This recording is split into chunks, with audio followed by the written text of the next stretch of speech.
Right when I decided to make a video, the weed whacker and lawnmower started happening outside.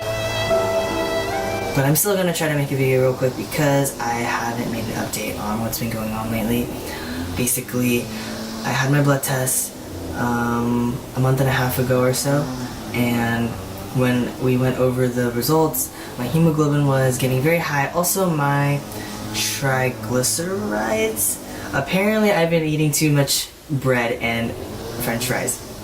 But I mean, you can't go wrong with like French fries. So, the doctor told me to lay off the French fries and all the carbs, and then said that I should donate blood soon because it was at 17.1, but said that I could wait a month later to donate so that way my next blood test would look better and they could possibly up my dose. I scheduled my blood donation like for a few days ago, and when I went, they did not let me donate because they did the finger prick and checked my iron levels and said that it was at 20.3, which did not make sense to me because somehow it went up 3 points in 1 month.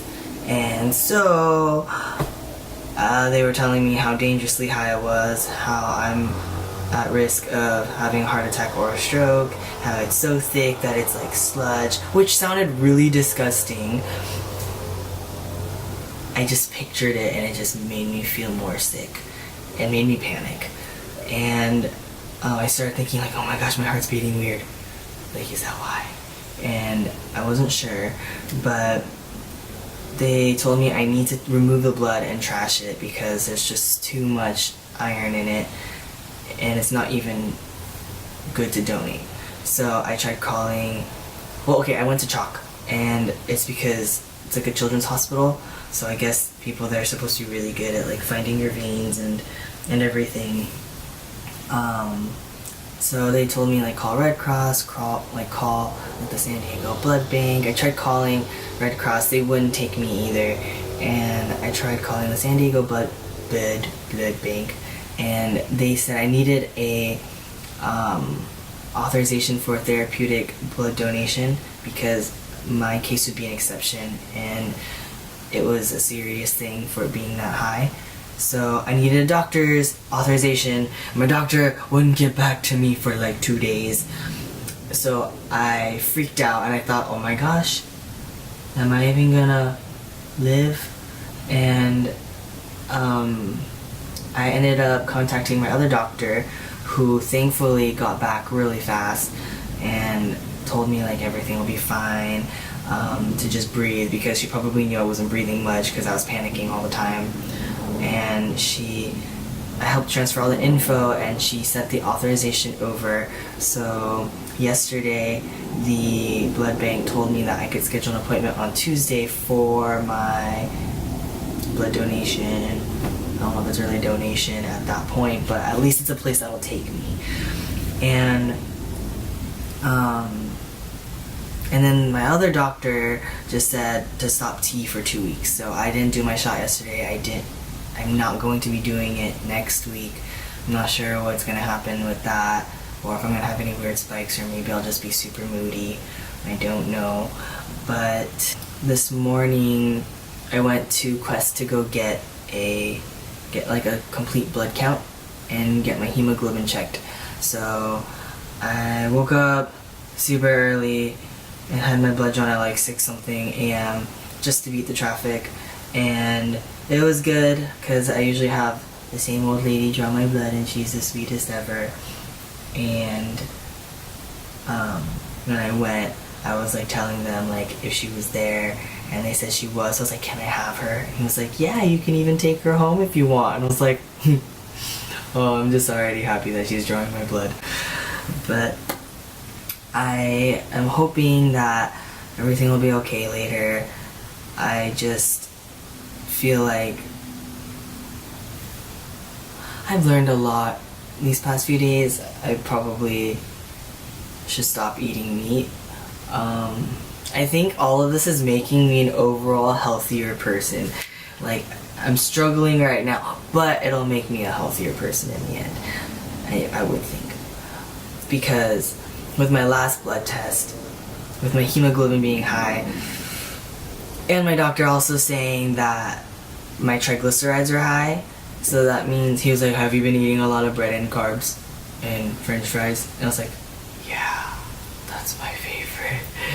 Especially Raising Cane's, and I've been eating Raising Cane's like a lot before, so I've stopped now because of what he said.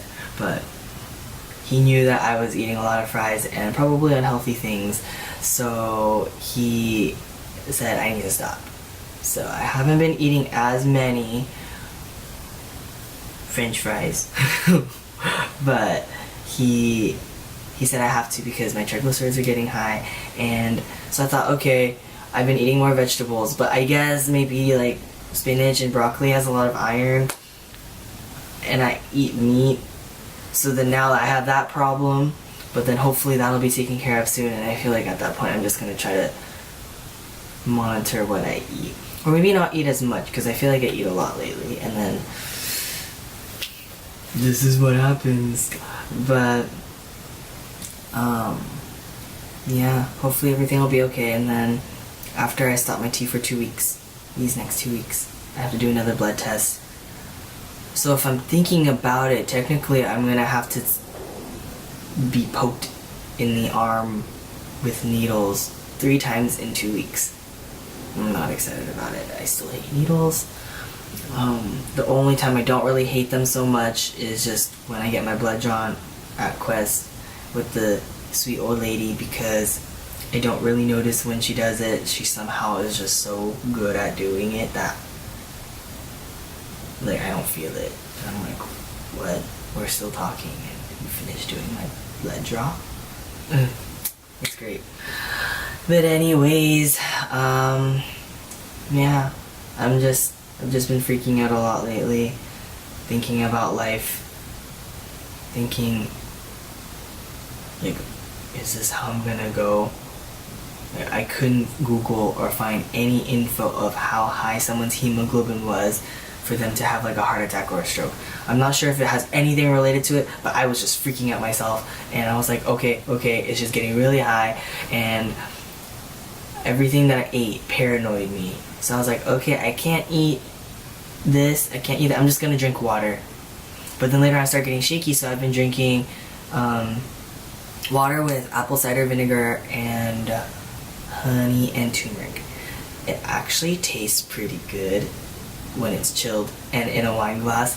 It makes me think I probably should stop drinking beer and alcohol here and there. I should just stop drinking alcohol and drink this instead, because it gives you that like feeling, but also it's good for you, I think.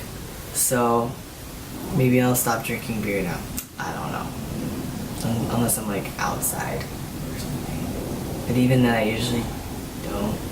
I just drink at home. But yeah, so that's an update for now. Hopefully things will be better soon, and yeah. Also, I didn't mention why I think my hemoglobin went up very high. I think it's because my dose before was my dose before was 0.2. But then when I went to a new doctor, she said, okay, like you're good to be 0.3. So I did 0.3, but she also had said, you can do what makes you feel good and comfortable. So if you feel like you need more, you can put some more. Or if you ever feel like during the week you just need some more, you can also do it again in the middle of the week. And I thought, okay, like whatever my body needs. So then I noticed like 0.3, like I felt a little bit better. Like in the beginning I was like super moody, but after I did like 0.3 it was a bit better. And then I realized like I pull the syringe back and I take out the rest of the tea that's in the needle before I replace it and toss it out. And then I realized it would go to like 0.35 kind of. So I was like, oh, I could just inject that too. So I started doing 0.35 and I started feeling really good for the week because it lasted longer, I think. But then I think because I consistently did 0.35 it upped my hemoglobin really high, and it wasn't monitored. And I didn't get my blood test during that time. Every 3 months. I got it like after like 4 months or so because I had issues with insurance, so I didn't get it checked when I needed it to be. I think that's also why, because it wasn't monitored, so it got really bad. Don't just up your dose on your own. It's actually a little bit riskier. I mean, I felt better, but then at the same time now I have to deal with this and wait for my iron levels to go down. So hopefully the therapeutic blood donations will help. It's basically when you donate more frequently than others are allowed to. I think usually you can donate like every 3 or 6 months, but with therapeutic blood donations, I believe you donate every month and a half or so. So yeah, I've never donated blood before, but I saw that they are very large needles, and other than that, that's all I have for an update. I'll be making more videos later. If anything, maybe this works out. I've been trying to figure out where to set up, and this could work. If I wake up this early in the morning and then I have this lighting and it's decent, I think that'll do. Stay tuned. Oh gosh, I'm so awkward. I think the longer I'm away from my camera, the more awkward I get. But